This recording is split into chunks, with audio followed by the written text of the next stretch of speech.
All right, so here's another story about Rabbi Gershon Bear, was it Gershon Bear Jacobson? Gershon Bear Jacobson. As we talked about yesterday, he's the father of two really well-known Hasidim, very popular speakers in Judaism, Rabbi Simon Jacobson and Rabbi Yosef Yitzchak Jacobson. And so his name was Gershon, right? Gershon Bear Jacobson. Anyway, he was a very intelligent person, very talented, very talented person, very understanding of the world, tremendous the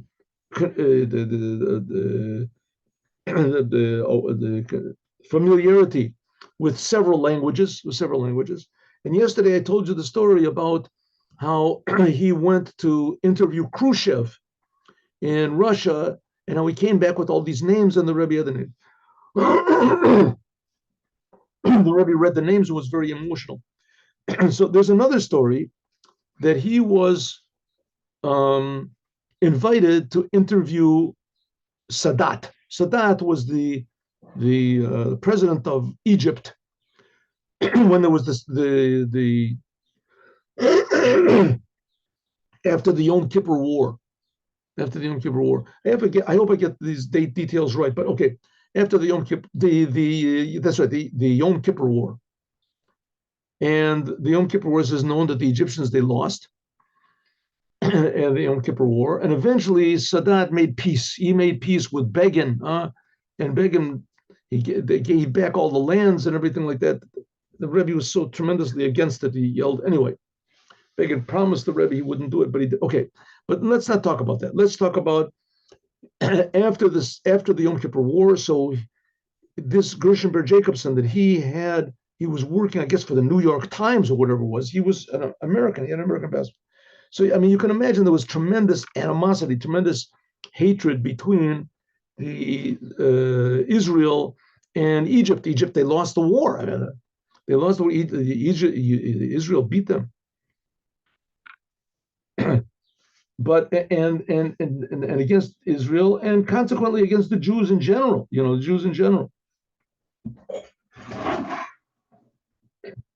So he got an invitation to go and speak to Sadat. I guess there was a translator. I don't know if he understands Aramaic, but anyway, Arabic. So everyone told him not to go because there's this big hatred and everything like that, and something's going to happen to him, and people disappear over there in Egypt. It's terrible. Don't go. And he asked the Rebbe, and the Rebbe said that he should go. It's very important that he should go. He said, but when you go prepared. Get a list of all of the embassies that are of all the countries in Egypt. Prepare a letter for all these embassies. Let's say there's 50 embassies. I don't know. Let's just say there's 50. Could be that there's 500. I don't know. But 50 embassies. Prepare 50 letters informing them in English that you've arrived and that you're at such and such a place. Reserve the room where you're going to be staying from now. You're going to be in such and such a place, and your phone number is going to be such and such. And anybody who wants to come and help and assist you in any way, you would really appreciate it. Right? You come to interview this and write that to all of the. That's what the Rebbe said. Write that letter, one common letter, and have your secretary or whatever address it to the different places, and in the beginning say, dear, the Australian embassy, dear Swedish embassy, and put all this information. As soon as you get to Egypt, go to the post office. I think there's even a post office in the airport. Immediately when you get there, and mail those letters out. So he did. That's what he did. He prepared the letters, and he went to Egypt. And as soon as he got to Egypt, he mailed the letters out. Right as soon as he got there. I think there was a post office in the airport, or he had this driver, the taxi, take him to in any case. So he did that, and he went to his hotel, and the next day after he arrived, so he got a call from the ambassador from Canada. the ambassador of Canada. And the ambassador from Canada said, I understand you're here and you're making a interview, and I'd like to help you out. Says, I'm the ambassador from Canada to Egypt. I do absolutely nothing every day. I sit and do absolutely nothing. I'm the ambassador. I have nothing to do. And finally, I have something to do. I can take you around. I know, the whole Cairo or wherever it is, like the back of my hand. I got nothing to do. So he wanders around.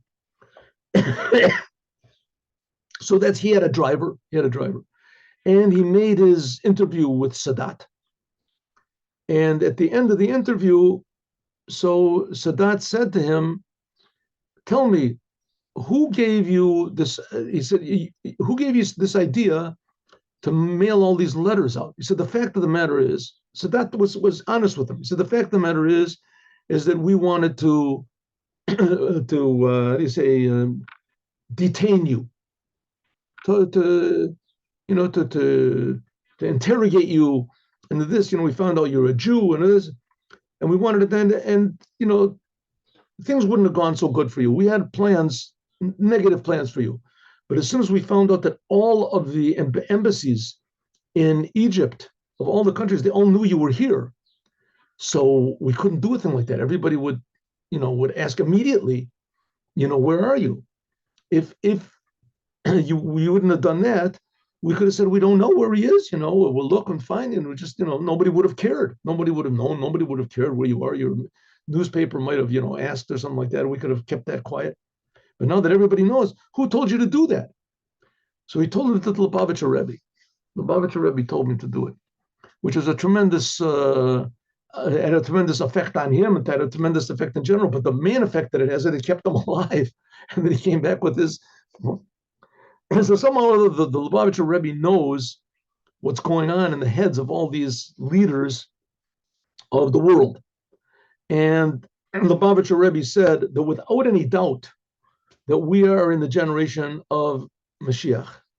And the Rebbe sent out the letter.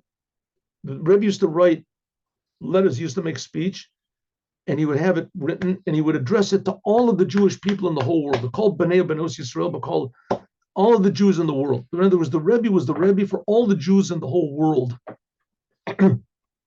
And the whole world knows the letters have already been sent out, and everyone knows that Mashiach any second is going to come, and the world is going to transform immediately to a really scoop story that the Jews are all going to get out of Egypt, and even more, the Egyptians are going to get out of Egypt. The world will get out of its ignorance and its hatred and its depression and its aggressions and its addictions, and the world will be a really beautiful place with Mashiach now. Have a good Shabbos, everybody. God bless you all.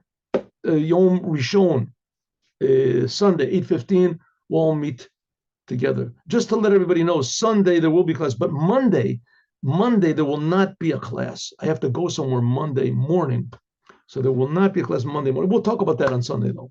Have a good Shabbos, everyone. God bless you all. Thank you for coming. Let's turn this off over here.